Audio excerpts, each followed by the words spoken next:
नमस्कार, सच कहूं बुलेटिन में आपका स्वागत है। पेश हैं आज के मुख्य समाचार। महाराष्ट्र के रायगढ़ में मंगलवार को इमारत के मलबे से 18 घंटे बाद 5 साल के बच्चे को सही सलामत बाहर निकाला गया। बच्चे का नाम मोहम्मद बांगी है। फिलहाल बच्चे की हालत ठीक है। बता दें कि रायगढ़ में सोमवार शाम करीबन 7 बजे के आसपास इमारत गिर गई थी। तब से लगातार रेस्क्यू ऑपरेशन जारी है। मंगलवार दोपहर तक मलबे में फंसे 5 साल के बच्चे को सही सलामत बाहर निकाला गया। केंद्रीय स्वास्थ्य मंत्रालय ने मंगलवार को प्रेस कॉन्फ्रेंस में बताया कि आज देश में ठीक हुए लोगों की संख्या एक्टिव केस से 3.4 गुना ज्यादा है। कुल मामलों में से एक्टिव केस 22.2% हैं। रिकवरी रेट 75% से ज्यादा हो गया है।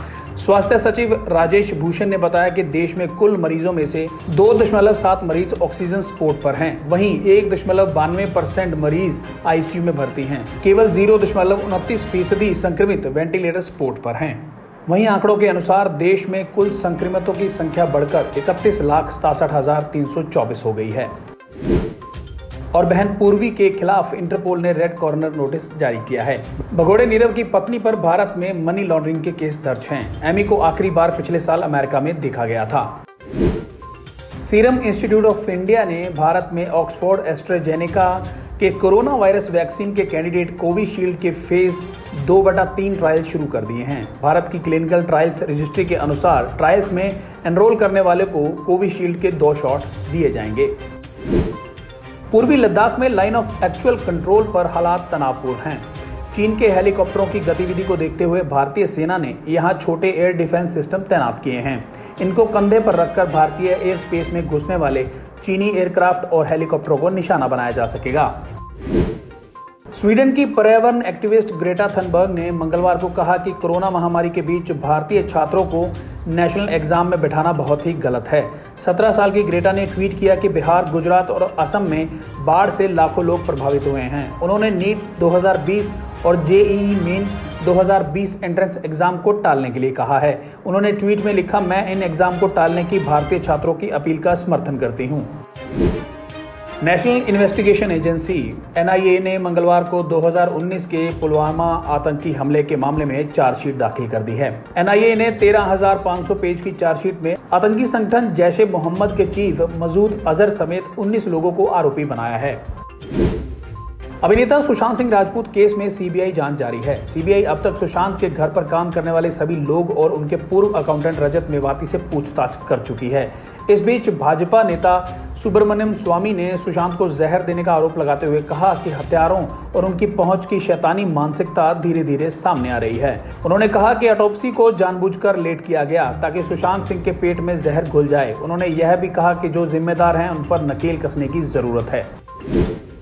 प्रशांत भूषण की अवमानना मामले में सुप्रीम कोर्ट ने मंगलवार को फैसला सुरक्षित रख लिया। कोर्ट ने कहा, भूषण को अभिव्यक्ति की आज़ादी है, लेकिन वे अवमानना पर माफ़ी नहीं मानना चाहते। व्यक्ति को गलती का एहसास होना चाहिए। हमने उन्हें समय दिया, लेकिन उनका कहना है कि वे माफ़ी नहीं मांगेंगे। सुप्रीम कोर्ट ने कहा कि जब आप किसी को चोट पहुंचाते हैं तो माफ़ी क्यों नहीं मांग सकते। कोर्ट ने यह भी साफ किया कि उनकी तरफ से सिर्फ ऑर्डर के जरिए बात की जा सकती है। अब खबरें हरियाणा से।